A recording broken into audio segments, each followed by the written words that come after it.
in the case of the multi-bagger framework, there are just three things that matter. And then the fourth is the price, obviously. So if a business doesn't generate high returns on equity, you're done. You don't need to spend any time on that.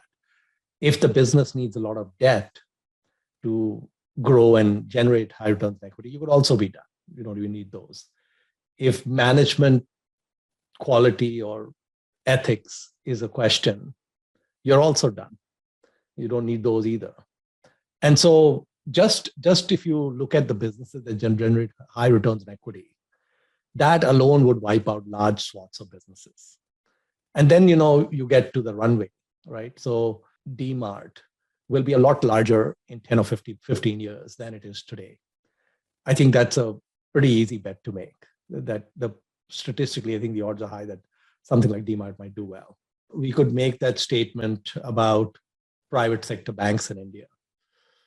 Private sector banks in India might be like a third of the banking pie in India today. And maybe in 10 or 20 years, it might be half or 2/3 of the pie, for example. And the pie itself will have grown. So there are things that we could hang our hat on and then kind of take it from there.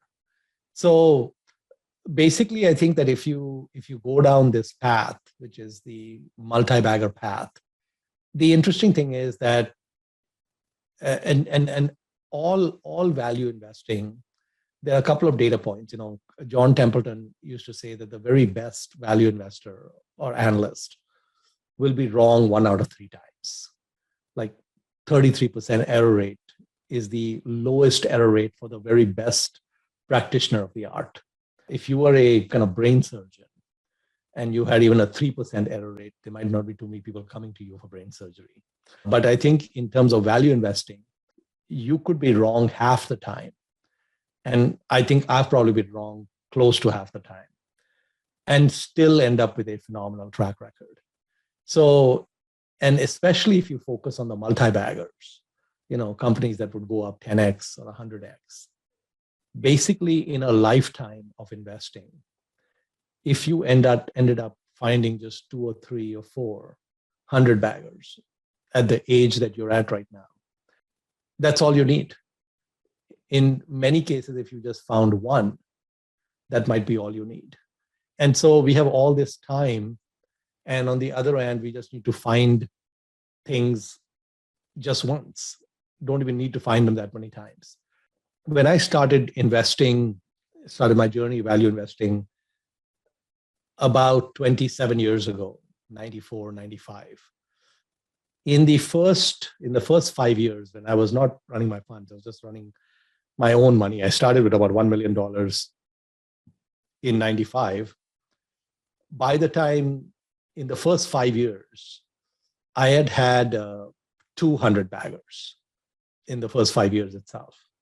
And then I think from 2000 to 2022 now, I haven't had any 100 baggers. But I think that there might be some more in the future, some that are kind of still hopefully going through their journey. So you don't need very many of them. A few of them can get you to the promised land.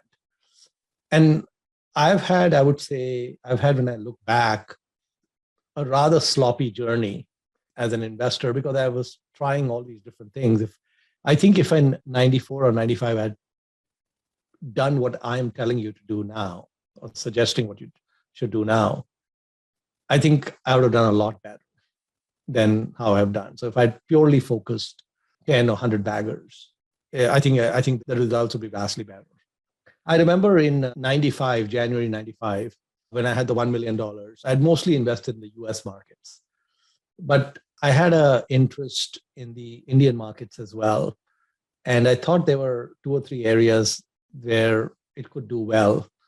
And I decided to put 20,000 out of the $1 million, just 2% of the portfolio into India at that time. And I opened a brokerage account. And so just my own money. So I opened an NRE brokerage account with Kotak.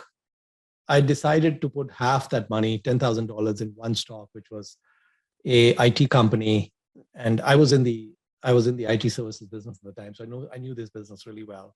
Satyam Computers, which at that time actually was a pretty honest company. They kind of went wayward, I think, in terms of their ethics about 10, 12 years after that. But in 95, they were a clean company.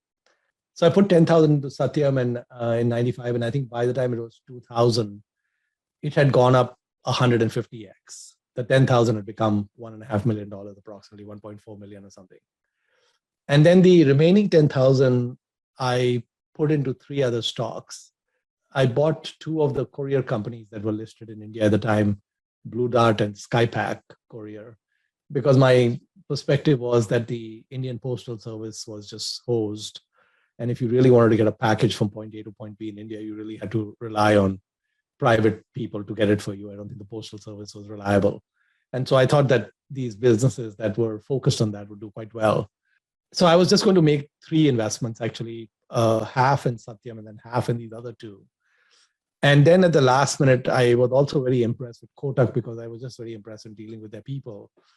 And so I decided to split the other 10,000 three ways, one about 3,300 in Kotak and 3,300 in the other two businesses.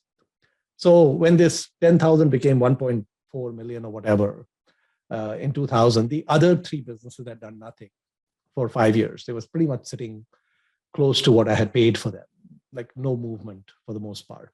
It is not realistic to think that if you put $20,000 in the Indian market and you get,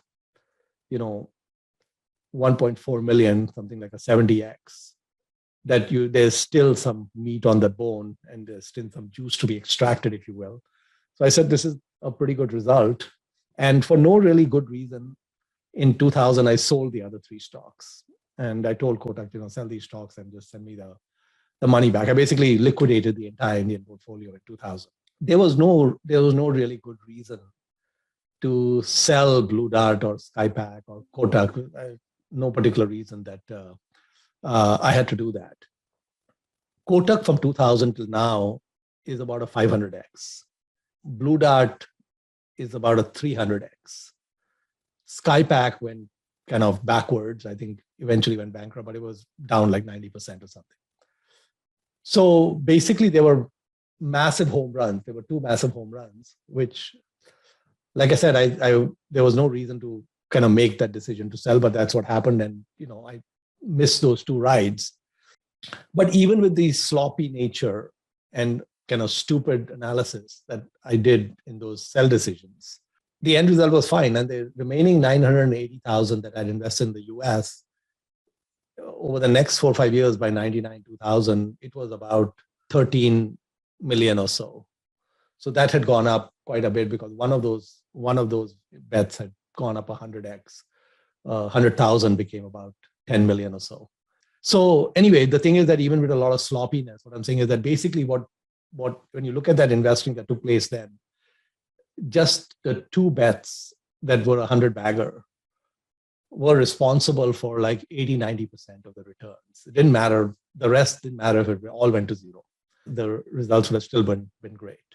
And so that's the nature of this multi-bagger type investing, is that it can tolerate a very high error rate. And of course, your objective as an analyst should be to try to keep the error rate as low as possible. So having learned my lesson from Kotak and Blue Dart and so on, the only thing I need to do with this business is do nothing. Just sit there and spend time talking to students like you so that the time is used up and not used to sell things.